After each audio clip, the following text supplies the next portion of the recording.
Cape Cod, 1938.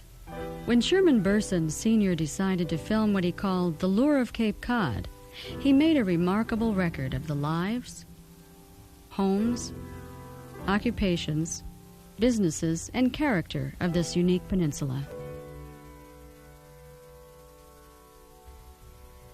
Many scenes are as familiar today as they were 50 years ago, such as this boat sailing through the Cape Cod Canal near the Sagamore Bridge. But much of what he recorded is long gone and forgotten. Steam locomotives passing over the then newly opened railroad bridge from Buzzards Bay have not been seen in decades. The stately Dutch elm trees he photographed through the town pump in Yarmouthport were destroyed by the infamous hurricane of 1938. Tourism fueled the Cape economy then, much as it does today, and small roadside businesses were to be found along the length of the Cape. Sandwich was often the first stop for tourists on their way down Cape, and many would visit the tea room and gift shop located in the old Dexter grist mill behind the town hall. This establishment, run by Mrs. Harvey and her twin daughters since the early 1920s, was a popular spot for a light lunch before heading to other attractions in town. The Hoxie House, then the private residence of a Mrs. Lovell, could be toured for a nominal fee, but viewing the Greek Revival Town Hall or the handsome Congregational Church across the street cost nothing. Leaving the center of town behind, one could pay a visit to the Forge and purchase the hand-wrought iron created by the blacksmith Percival Forge. He also sold the paintings of C. Myron Clark of Cedarville, who specialized in marine scenes. The small shops of artists and craftsmen abounded along the entire length of the Cape and offered a wide variety of attractions for the tourist, from the whirligigs of Ethan Burse in West Barnstable to Pop's Chicken Pies in Dennisport. The 6-inch pies were sold to campers for 40 cents each, while the 9-inchers brought $1.10. Pop O'Brien started the business using his mother's old recipe.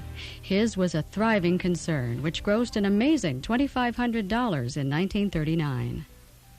More traditional Cape occupations, however, were also quite evident as one motored down the King's Highway. Country auctions have been a mainstay of New England communities over the last century and were a relatively common sight throughout the Cape. This scene depicts the well-known Harwichport auctioneer Thomas Burt Nickerson selling the contents of a local estate. Visitors to the area would often stop and participate in the bidding in the hopes of snaring a treasure or two from an old Cape family. Harvesting oysters by the method called tonging was a difficult and physically demanding job, but yielded decidedly delightful culinary pleasures to many.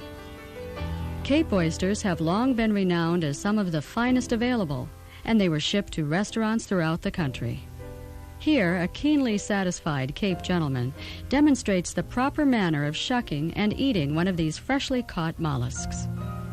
Raw oysters are not for everyone, and some would much prefer the succulent but well-cooked seafood of a traditional Cape clambake. Large rocks, after being heated with a roaring fire, are layered with seaweed and then stacked with lobsters, steamers, potatoes, and corn, and then more seaweed. The whole is then covered with a tarp and left to steam until cooked. Cranberry culture, another very traditional Cape occupation, has always been and continues to be an attraction for the out-of-towner, although few today have seen the labor-intensive methods used by our ancestors. The bogs were picked by groups of men, women, and children on their knees using handheld cranberry scoops, whose contents were then emptied into crates. The first cultivation of the native cranberry fruit was in 1847, near Pleasant Lake in the town of Harwich, where these scenes were shot. Anthony Elmer Crowell of East Harwich, who was once a cranberry farmer himself, was able to bridge the gap from traditional seasonal Cape work to establishing a world-renowned reputation as a carver and painter of birds. His fame was justly acquired from the superb lifelike decoys he made and sold to the wealthy hunters he worked for here on the Cape and in hunting camps outside of Boston.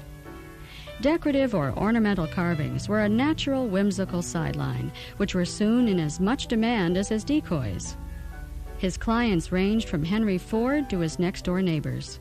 However, his fame and most important sales were to the wealthy tourists and hunters. He and his son Cleon produced hundreds of decoys and ornamental birds from the first decade of this century. He called his shop the Songless Aviary and is generally credited with the actual invention of decorative bird carving. Here he is seen with his son, working in the shop in East Harwich. Both are shown starting with a rough sawn block, which is whittled to shape with quick, decisive strokes.